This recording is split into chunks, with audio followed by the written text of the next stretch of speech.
ఓం శ్రీ పరమాత్మనే నమః. శ్రీమద్భగవద్గీత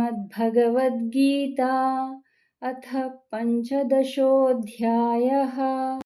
పురుషోత్తమయోగः. శ్రీభగవాన్ ఉవాచ ఊర్ధ్వమూలమధః శాఖం అశ్వత్థం ప్రాహురవ్యయం ఛందాంసి యస్య పర్ణాని యస్తం వేద స వేదవిత్.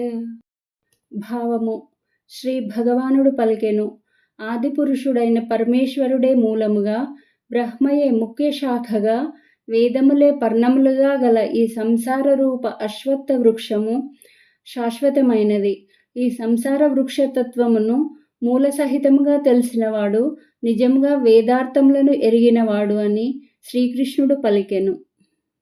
అధశ్చోర్ధ్వం ప్రసృతాస్తస్య శాఖా గుణ ప్రవృద్ధా విషయ ప్రవాళాః అధశ్చ మూలాన్యనుసంతతాని కర్మానుబంధీని మనుష్యలోకే.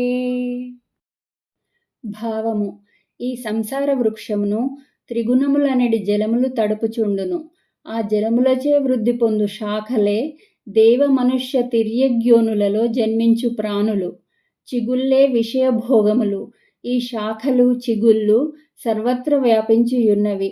మనుషులను కర్మానుసారంగా బంధించు అహంకార మమకార వాసనలనడి వేర్లు ఊడలు అన్ని లోకములలోనూ క్రింద పైన వ్యాపించి ఉన్నవి అని శ్రీకృష్ణ భగవానుడు అర్జునుడితో పలికెను.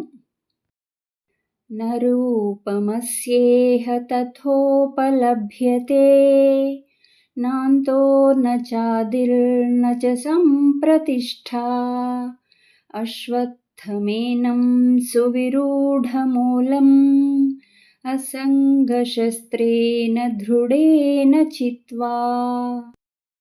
భావము: ఈ సంసార వృక్షమును బాగుగా పరిశీలించి చూచినచో ఇందు వర్ణింపబడిన రీతిగా లభ్యము కాదు.